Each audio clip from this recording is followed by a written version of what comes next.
So guys mechanical model of atom के अंदर हमने 2 टॉपिक कवर कर लिए, de Broglie and Heisenberg. Next पूरा कंसेप्ट आता है क्वांटम नंबर का। क्वांटम नंबर्स क्या होते हैं? 4 ऐसे number, 4 identification number required to obtain complete information of electron. 4 number कौन कौन से हैं वो?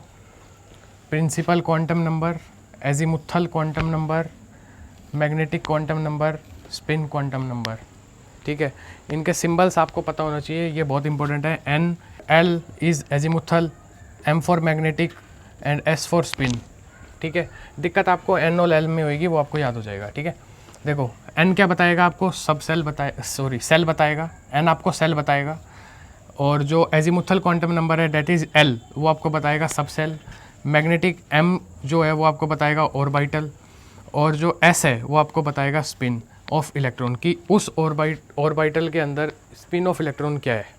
ठीक है, दिया किस किसने था ये भी थोड़ा सा मैं बता देता हूँ, बाकी पूरा कोई ज़्यादा इंपॉर्टेंट चीज़ नहीं है, ये इंपॉर्टेंट स्टफ़ नहीं है, बट फिर भी मैं बता देता हूँ, आप इजीली इसको स्किप भी कर सकते हो। ठीक है, सबसे पहले प्रिंसिपल क्वांटम नंबर किसने दिया जी? बोर ने दिया। सेकंड, एजीमुथल क्वांटम नंबर किसने दिया जी? सोमरफील्ड ने दिया। ठीक है, मैग्नेटिक क्वांटम नंबर जी किसने दिया? लिंडे ने दिया। ठीक है, एंड स्पिन क्वांटम नंबर ये किसने दिया? ये गॉडस्मिट एंड उलिंचबेक ने दिया था। ठीक है, इनको अब हम डिस्कस करते हैं डिटेल के अंदर वन बाय वन।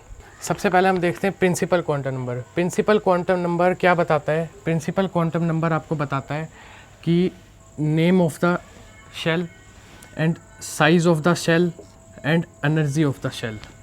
शेल का नाम क्या है, शेल का साइज़ क्या है, शेल का एनर्जी क्या है।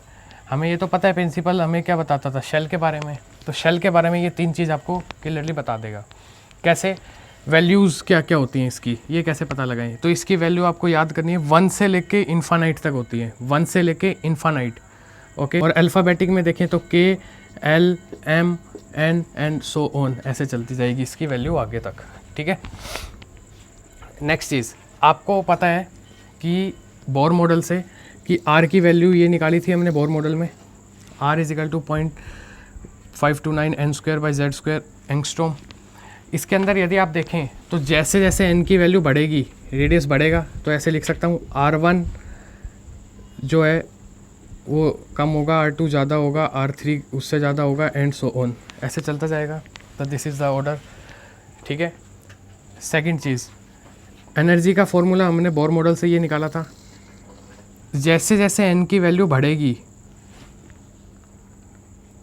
वैसे वैसे एनर्जी कम होगी, बट माइनस में कम होगी, इसका मतलब बढ़ेगी।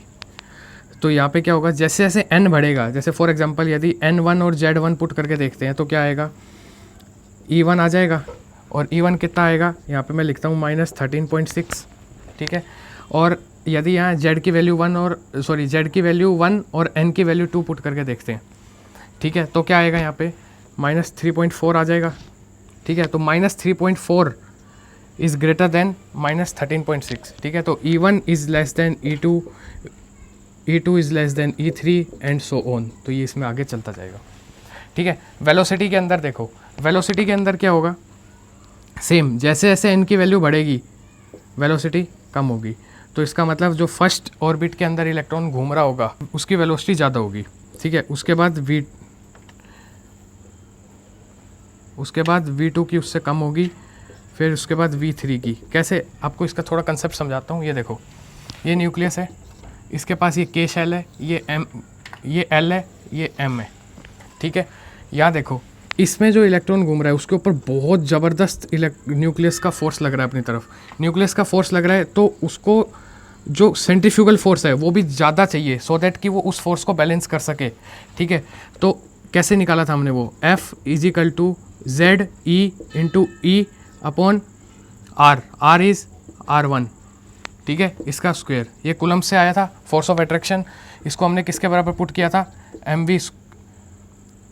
mv square by R।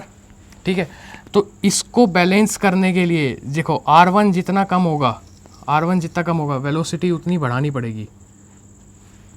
Fine, तो इसको बैलेंस करने के लिए, इस फोर्स ऑफ अट्रैक्शन को बैलेंस करने के लिए हमें सेंट्रीफ्यूगल फोर्स बढ़ानी पड़ेगी, और वो कैसे बढ़ेगी, या तो हम क्योंकि R1 तो फिक्स है भाई, R1 फर्स्ट ऑर्बिट में है, तो हमें क्या करना पड़ेगा, V को बढ़ाना पड़ेगा। तो इसका मतलब इसकी वेलोसिटी सबसे ज़्यादा होती है, उसकी उससे कम होती है, उसकी उससे कम होती है, ये इसके पीछे कंसेप्ट है।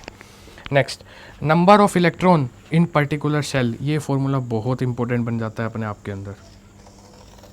फॉर एग्जांपल कोई आपसे पूछे के शेल में कितने इलेक्ट्रॉन होते हैं, तो के के लिए हमें पता है, के के लिए क्या होती है वैल्यू 1, तो के लिए एन की वैल्यू क्या होगी 1, यहाँ पे आप एन पुट करो, तो 2 × 1 का स्क्वायर = 2, तो के अंदर हमें पता है कितने होते हैं 2। ऐसे अगर आप एल निकालोगे उसके अंदर 8 आएंगे, एम निकालोगे, एम की वैल्यू अगर पुट करो 3 का स्क्वायर 9 × 18, तो उसके अंदर 18 आ जाएंगे। ऐसे आगे आगे आप पुट करके चल रहोगे तो होता जाएगा। ठीक है, इसके बाद नेक्स्ट हम देखते हैं एजीमुथल क्वांटम नंबर।